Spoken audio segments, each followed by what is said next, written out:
Hello and welcome to episode 30 of Game of Wines, a Song of Ice and Fire podcast. I'm Olivia. And I'm Chris. And today we will be discussing Catelyn Chapter 5 in A Game of Thrones, so make sure you have read before listening.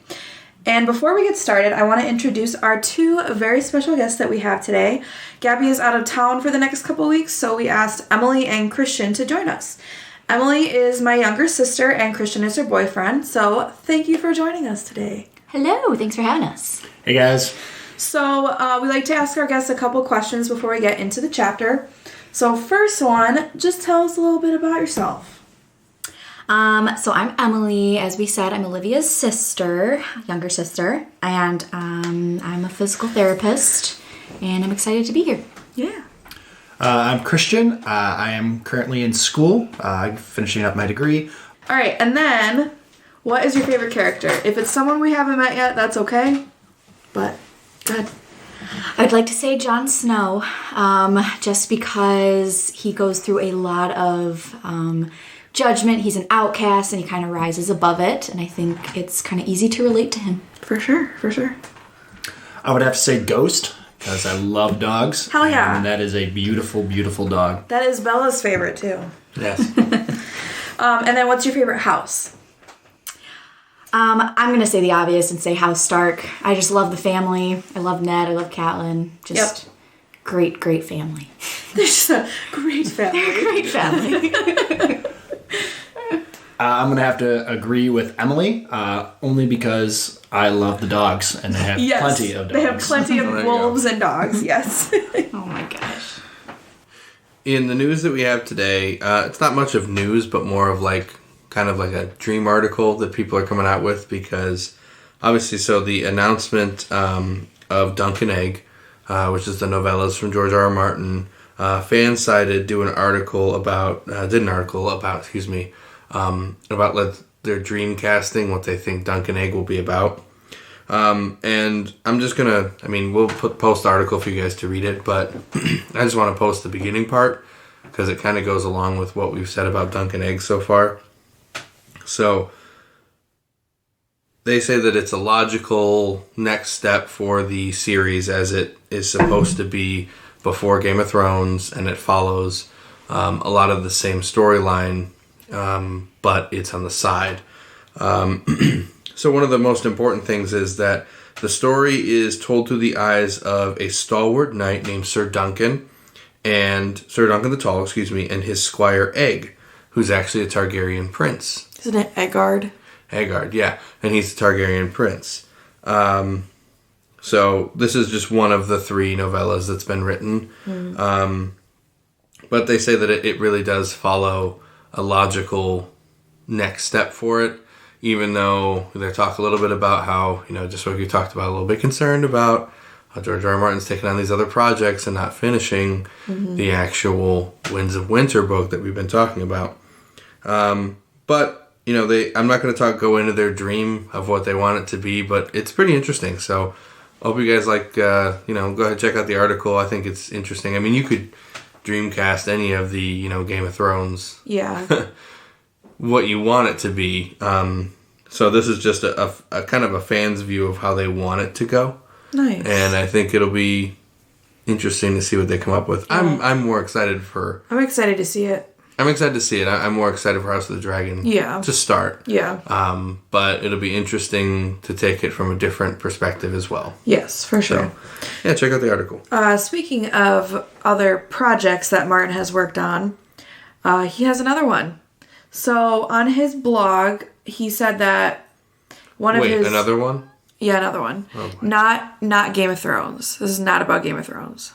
It's about one of his earlier novels that he wrote. Like a different fantasy story. And aside from the other fantasy story that he's working on as well. Yeah. So it says that one of Martin's earlier fantasy stories will be coming to the big screen. It's called In the Lost Lands, and it was the first in a series of novels about a woman named Grey Alice. Martin said he planned on writing more in this series, but only ever wrote one. Martin says that Grey Alice is an enigmatic sorceress who would sell you anything you might desire, though her customers soon learn that you buy from her at your peril. Paul W.S. Anderson will be directing the movie. He's directed films such as Monster Hunt, Pompeii, and the Resident Evil movies. Oh. And the star of the show is Milla Jovovich. She will star as Grey Alice. You will recognize Milla Jovovich from things such as Zoolander, Resident Evil, and Hellboy. Oh, I know who that is. Yeah. And David Bautista will also be in this. Oh, and he will be playing Boyce, who leads Grey Alice into the Lost Lands. Love Bautista. Yes. He's very good. You'd recognize Bautista as Drax from Guardians of the Galaxy. Right. And then he ends his blog post by saying that if the film is a big hit, he might write more Grey Alice books. Because he said in there, like, he really wanted to get in there. He had plans for, like, 2 or 3 more. Mm-hmm. So he said if this movie's a hit, maybe he'll write more of her story. But hopefully wins a winter first. Fingers crossed. That is always the hope. So it's not really like another project. It's more of... I don't know. That's a good point. I don't know how much he's going to be working on it. Like, he wrote the book. He wrote the book, but I don't know if he's going to be a writer on the movie or not. Yeah. It just sounds like this director picked up the story and wanted to make a movie. So... I think in George R. R. Martin fashion, I think that he'll probably try to be a writer on it. For sure. Or at least like a producer or something. Don't mess up my story, man. No. Last episode, Ned traveled outside of the Red Keep to the Armory where he met Gendry, who we learned is the king's bastard. John Arryn had been talking to Gendry for days before his death, and the chapter left us with a question. What did John Arryn want with the king's bastard? Today, however, Catelyn is continuing her journey to Winterfell, as Ned instructed her to do. Roderick and Cat stop at an inn for the night that has some sentimental value to Catelyn. And an unexpected guest arrives, and Catelyn makes a bold and very powerful move. Ooh. But the wine we're drinking today is called Scarlet Path. It's a Zinfandel. 2017, too. It's from 2017, which was a better year than 2020. That's for sure. It's from California. Ooh. I like the bottle, too, because it's velvet. It's velvet. And I think Scarlet Path, we're talking about Catelyn's path that she's going down right now. She's about to choose something big. So see, it's all connected. All right, while you're pouring, I'm going to read our 7th wine rule from John Bonet's book, The New Wine Rules. So it says you can have all the corkscrew you need for less than $10. The author suggests using something called the waiter's friend and says it's the only corkscrew you'll ever need, and you can usually get it for $10 or less. He does say that he cannot stand winged corkscrews because they're unstable and require a lot more fiddling and more effort to pull the cork out. He said if you want to be a pro, he suggests an ASO. I have never heard of this before. Have you guys heard of this? Nope. ASO? A-so. He said it's double pronged and good for old and brittle cork. Yes. You have? Yes. So what that does is it gives 2 levels of pressure to push out instead of one firm push. Okay. And so there's less chance of the cork breaking. Yeah. So he even said in here that it says you insert it on either side of the cork and it helps actually hold the cork together as you pull it out. I've never heard of that before. Christian I thought that was really cool. Failed to mention he was a bartender. Ah, yes. I did not know the name of it, but I knew that. Well, now you know. It's A-so. Awesome. And he said if you want something even better, he suggests getting a Durand, which combines the best parts of a corkscrew and an ASO to get fragile corks out intact. I'm going to post pictures of these types for you guys when I post the rule next Wednesday, because they do look very different from each other. So, yeah, that was our wine rule. Very cool. All right, are we ready? Let's get into it. Okay. So, as Chris said, Catelyn is traveling north to Winterfell. She is coming from King's Landing, where she saw Peter Baelish and Ned and discussed the dagger that was used to attempt to kill Bran. Ned has agreed to do some digging around the passing of Lord Arryn and sent Catelyn back to Winterfell with Ser Rodrick. During their travels, it begins to rain, and Catelyn comments on how the southern rain was so warm compared to Winterfell, where everything was cold. The warm rain reminded her of her childhood home in Riverrun. And she said that Winterfell rains were cold and hard and sometimes turned into ice. So, yeah, we know that in Michigan. It's been like for sure every winter. Yeah. So Roderick says he is completely soaked and suggests that they have a fire and a hot meal tonight before they continue on their journey. Catelyn says that there is an inn at the Crossroads up ahead that she used to stop at when she would travel when she was younger. And she even remembers the innkeeper's name, Masha Heddle. I don't know if I'm saying that right, but... That's how I would pronounce it. Yeah. So Masha Heddle is a fat woman with red teeth due to chewing sour leaf all day and night long. I had to look up what sour leaf was, because I didn't know. It is a foul-tasting plant that leaves are chewed in a similar fashion to chewing tobacco. It is generally transported in bales, and chewing it causes a pinkish froth to form on the lips, and later unwanted juices are spat out. So, pretty much like tobacco. It's chewy tobacco. Chewy tobacco. It's tobacco. Chewing sour leaf stains their mouth and turns their teeth blood red, causing people who chew sour leaf to exhibit a quote-unquote red smile. Not Sansa. Catelyn Stark considered Masha Heddle's smile a bloody horror. And it also says that chewing sour leaf can dull pain. At least there's one positive. Yeah. So, there you go. Numbness.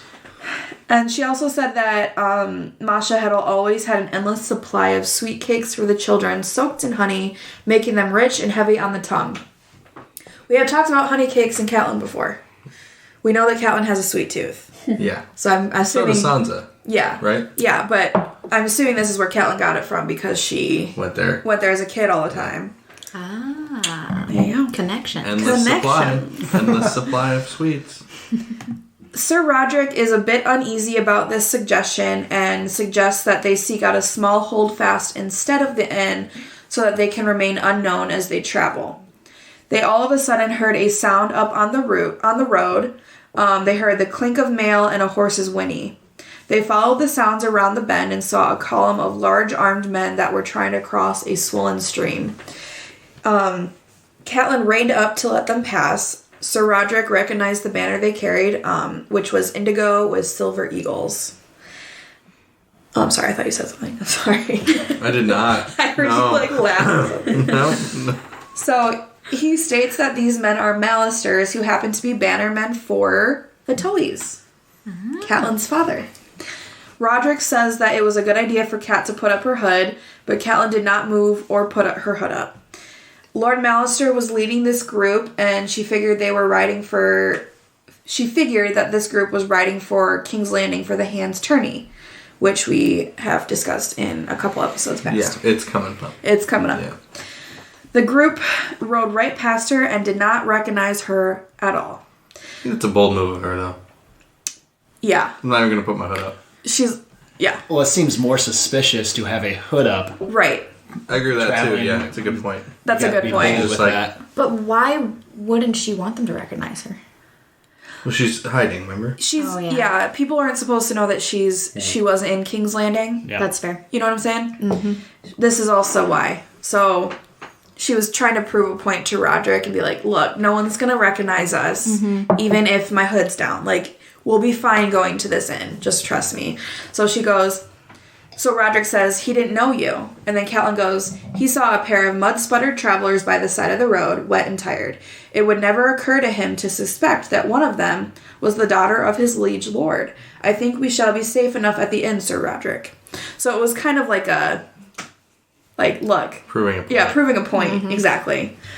It was almost dark by the time that they reached the inn. And when they did reach the inn, they were greeted by Masha Heddle, who was fatter and older than Catelyn had remembered. So, as soon as she got there, Masha Heddle said, 2 rooms at the top of the stairs, that's all there is. They're under the bell tower. You won't be missing any meals, though.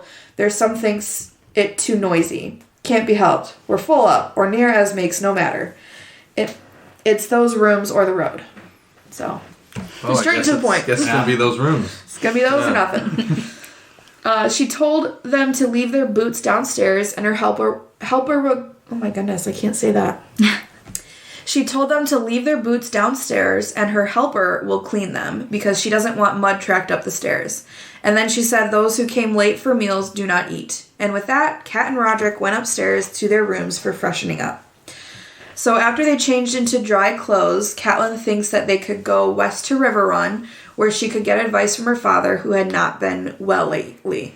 Or she could go east to see her sister Liza, who could provide her with some counsel. But the roads across the mountain were too dangerous.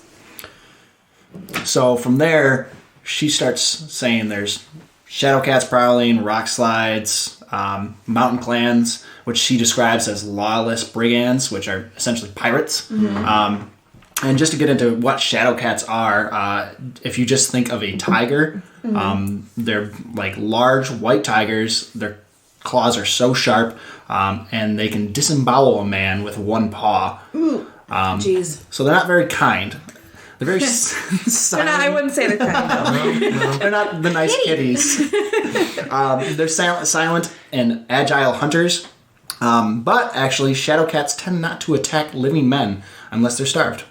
And she said that these were present in the mountains? In the mountains, okay. Yeah. If she were to go see these people. Yeah, if she went to go see her sister, it would have been a mess all around. Gotcha. So with all that lurking in her mind, she looks at Roderick and says, nope, no can do. No way, sir.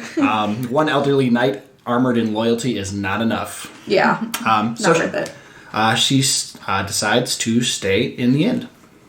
And her sons were also waiting for her in Winterfell, so she felt that was more of a priority. She has a duty to fulfill. She has a duty to fulfill.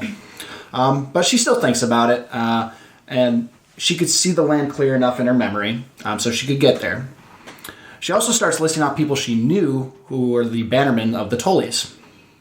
Their swords were sworn in the service of River Run, which means they owed River Run. Mm-hmm. They were all in like they had to come when they called Yep. for help. Yeah. Yep. But that doesn't necessarily mean they would. Right. Yep. But they should. Yeah. She wonders if A, they would be enough if it came to war, or if they would even come. Yeah. For example, she names a few: the Darys, the Rygers, the Moutons. We did talk about the Darys a little bit. I remember that. They were the ones that... They fought with the Targaryens on the Yes. And they were where Ned went when Arya was found after she ran away. After Nymeria bit Joffrey. Right. And that's a little bit of the issue, though. These clans fought against the Targaryens, so calling them to aid might not work so well. Right. Yeah. Right. And then there was also Lord Frey, this guy, Yeah. who arrived late in the battle against the Targaryens. And after the battle was over, there was some doubt as to which army he was going to actually join. So it seems like he saw the winning side and chose that one. But since then, Catelyn... Yeah, really convenient. Since then, Catelyn's father called him Late Lord Frey. It's a bit sus. Yeah. Sus. We added that just for you guys. Love it. We like it. Again, taking this all into account, Catelyn's thinking is it must not come to war. They must not let it. So she's clearly got some trust issues with the clans of River Run. Yeah. So just to summarize, she's thinking like this can't come to war, meaning like the stuff that her and Ned are investigating, correct? Yes. And Okay. Bran and all that stuff. Right. To Yeah. unseat the Lannisters, Right. she has to do it through political means, not So warfare. that's probably another reason why Roderick wanted her to be more undercover than she is. Yeah. Because it's such a fragile thing. Yep. Exactly. You know what I'm saying? Yep. Anyways, go ahead. Okay, so she's clearly got some trust issues there. But Ser Rodrick interrupts her thoughts, saying that they should get going, my lady. But she quickly tells him they should probably stay unnoticed and just be common travelers pretending to be father and daughter.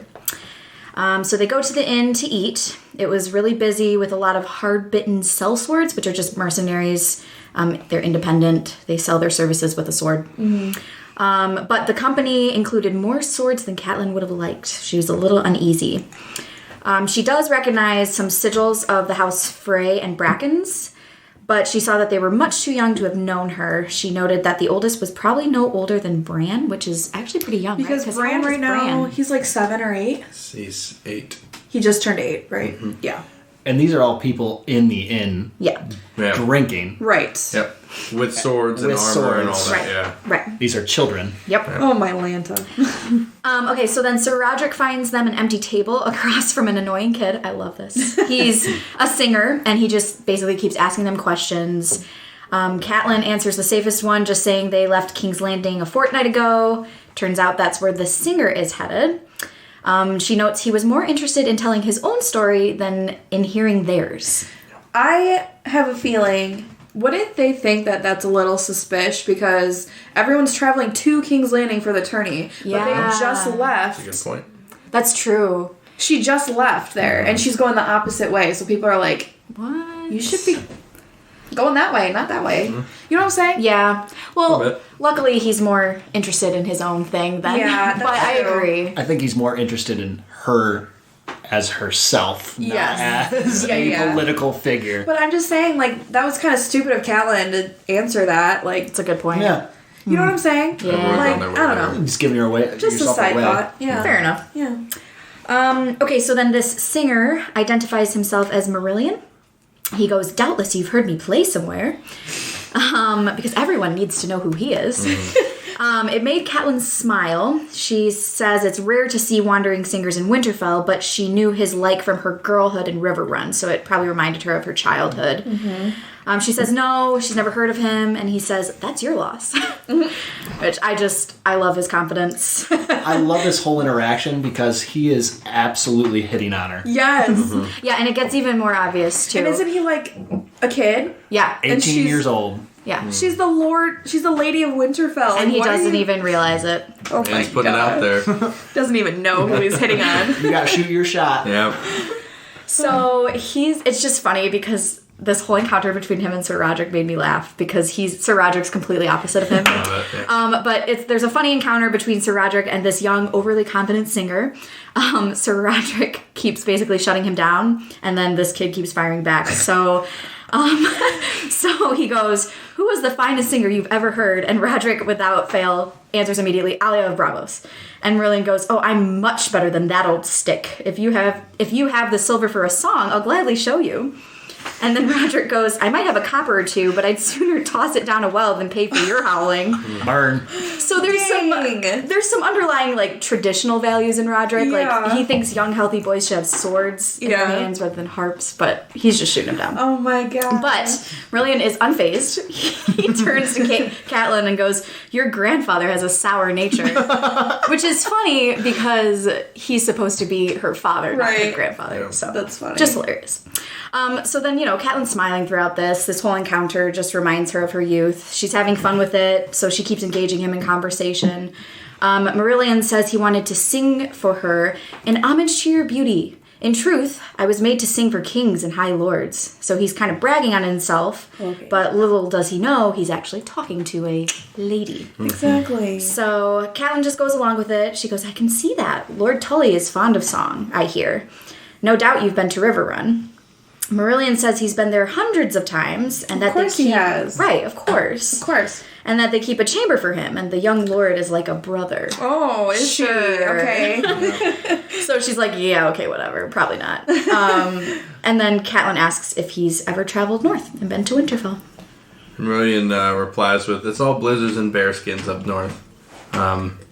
Basically just saying that people up north don't have much use for song. All they think of is the howls of wolves is their songs up there. Mm-hmm. Fair enough. Not much else going on up there. So while they're having this conversation, they could actually hear their indoor open from outside, but no one really turns around to look.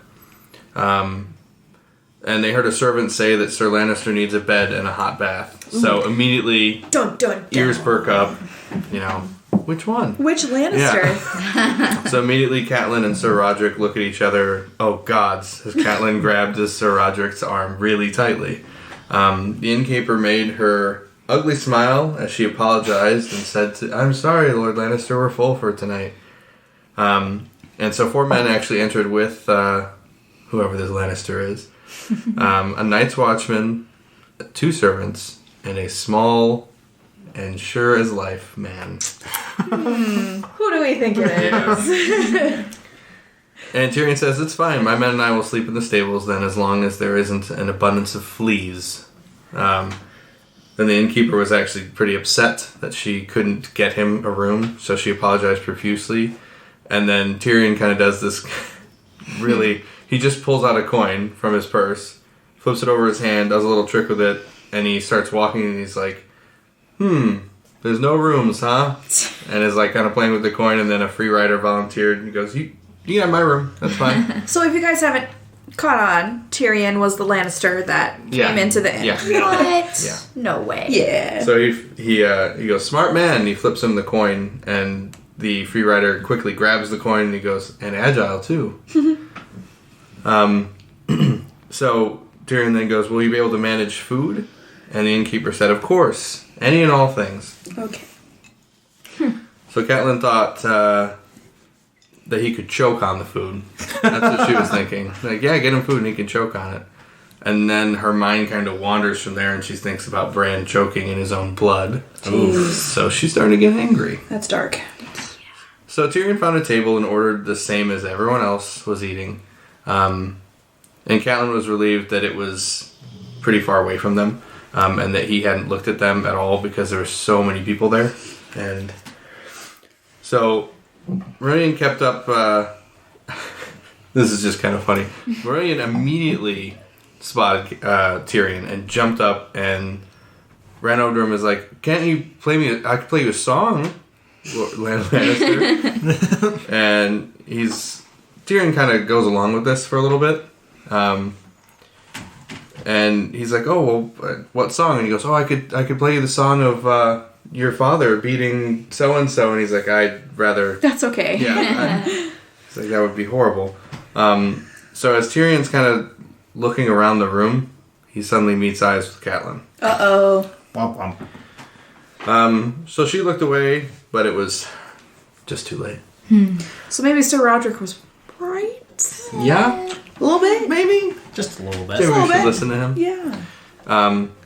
So Tyrion immediately goes, Lady Stark, I missed you in Winterfell.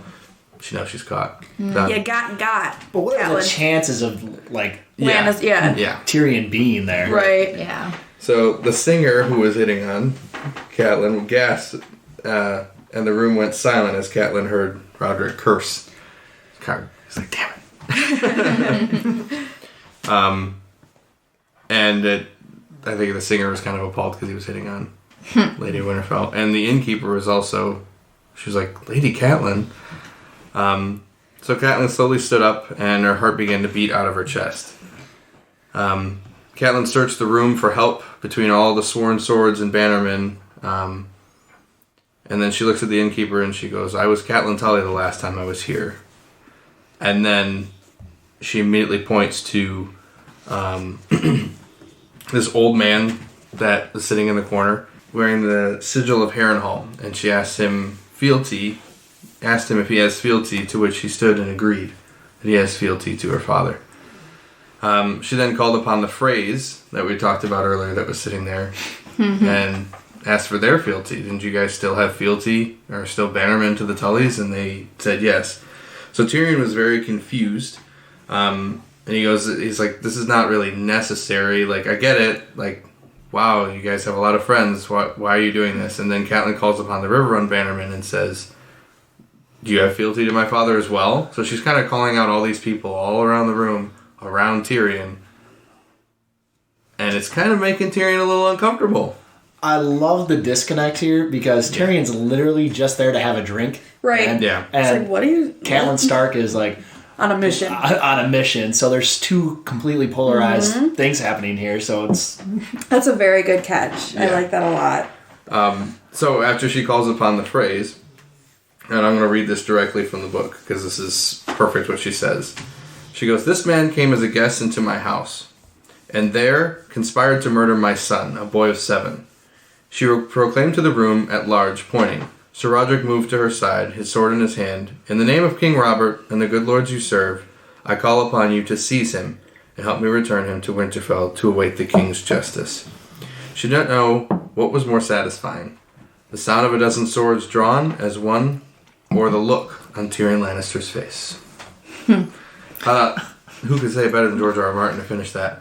Right. But, Poor Tyrion. yeah. So He's always picked Tyrion, up. not knowing what's happening, that But just happened. do you blame Catelyn? No. No. No. Yeah. She has no idea who this guy is except Right. Yeah. Lannister. He's a so- Lannister, I think and it's a you very had bold the move. dagger last Right. that tried to kill my son. Yeah. Yeah. So our discussion questions that we have this week. The first one that we have is Catelyn suggested going to see her father and her sister for counsel. What do you think? Why do you think she suggests this? I think because just she has a lot going on and she needs someone she trusts since her husband's away to give her some sort of counsel. Yeah. She just Yep. she hasn't dealt with this before. You know what I'm saying? Yeah. I don't know how else to word that, but she's trying to hunt this man that's attempted to kill her son. There's stuff going on with the Hand of the King that her husband is now investigating, and she has to go and run Winterfell all by herself. So, Yeah. you know, Especially with her sister, too. She wants to talk to her. If things go south, she needs to know she has backup. which I think is interesting because we had just talked about the fact that she has been driven mad with grief after Jon Arryn's death. So why would you want to go see your crazy sister? I think they get answers. Do you know what I'm though. saying? Yeah. Because I don't know if she would be much help.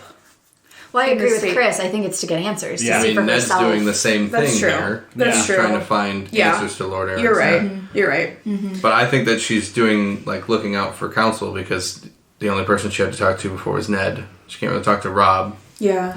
because Rob doesn't know what he's doing either. Well, yeah, Rob's a little hothead right now. Yeah. So I think that she just needs, some kind of counsel, and Roderick's kind of not really. Yeah. Clearly, she should have listened to Roderick about the inn, but not, she doesn't really have anyone else to really talk to about these major things. Yeah. Good? Good. We're good. Second question is, how do you think Kat is feeling undercover at an inn where she visited often as a child? I can imagine she probably feels almost sad, but not. You know what I mean? She that was her home, and now she has to pretend that she's a stranger to Yeah. it. And so she's going there, remembering all these things, but she's still to them a stranger. So. And it's so nostalgic for her, but she can't act at home because she's trying to right. Right. be undercover and protect She has herself. to keep it all in her head of what she's remembering or yeah. nostalgia. Yeah. Because she probably has to act like she doesn't know who the person that keeps the inn is. Right. She doesn't know her way around. You know what I'm saying? She She has to doesn't act know like a complete stranger. Doesn't know that she has a bunch of sweets. Yeah. Yeah. Sweet rolls in her pocket. Yeah. Honey cakes. Red teeth and she's chewing tobacco. Chewy tobacco. Tobacco. What do you think the consequences of Catelyn seizing Tyrion will be? And what's her plan from here? What's your plan? I ahead. think it's more of a like a fish shake. I will do this if you get in Yeah. my way, but I'm just getting you out of my way right now. Yeah. It's not a lot of consequences because if she does that, then there's going to be major fighting with the Lannisters and the Starks. So it's more of a just get out of my way kind of thing. Yeah. I was gonna say I think since he comes from a noble house, there's gonna be some sort of consequence, but at the same time, his whole family hates him because he's an imp. Yeah. So I don't know if there's gonna be a lot of consequences for it. As for what her plans are from here, I think she's just trying to get answers. I think so too. You know, I don't think she has a plan of what she wants to do with him. I think she's just trying to get answers for what happened to her family. I think that she acted very brashly here. I was going to say that. Oh, It was yeah. a very yeah. spontaneous thing. I think there will be some rather large consequences because even he is still a Lannister. Yeah. So, But and no one really cares about him from his family. Still a Lannister though. Yeah, but no one cares about him. Still a Lannister though. I feel like I know, but Tyrion's dad's going to be like, well, what'd you do? yeah, what'd you do to Yeah. get this to happen to you? Yeah. I think that there will be some consequences here, and I think what I don't like about her doing this is that it speeds up the entire thing that's going on. Yeah. It puts a time limit on it. Yes. It was very impulsive. It on was. Her part. Yes. For sure. Ned's just trying to investigate and everything, and she's just like, I'm going to arrest a Lannister. Like, okay, well, that's like way too far, way too fast. What do you think Roderick was thinking when she did that? He's probably just going, oh my Head in hands. SMH. Yeah. Right. Because like it says in the book, he gets by her side and he pulls his sword. Like he knows what's about to go down. Like when she starts listing off like their fealties. I love that Roderick can like read what Catelyn's thinking. Yeah. By the way she's saying things. Maybe that's why he cussed when he came in. He was like, "Oh, this isn't gonna end well." Yeah. Shit. Even if he doesn't see us, she's still gonna do something here. Yeah. I'm just imagining he's like thinking this is a bad decision or something. Oh, I'm sure. You know, what were you going to say? It's very, you can see where Sansa gets it from, though. Oh, yeah. Like her impulsivity? Yeah. 100%. Yes. For sure. All right. Are we good on those? Well, make sure you guys answer those questions, what you guys think. Our Tyrion tidbit for this week is, death is so final, yet life is full of possibilities. Couldn't be more true there, Tyrion. All right, make sure you guys follow us on all of our social media. On Facebook, we are Game of Wines, a Song of Ice and Fire podcast. Our Facebook group is Game of Wines Podcast. We are also on Instagram, TikTok, and Twitter at Game of Wines 1 and on YouTube at Game of Wines Podcast. That is it for this week's episode of Game of Wines. Next episode, we will be discussing Sansa Chapter 2, so make sure you read that chapter before next episode. Thanks for listening.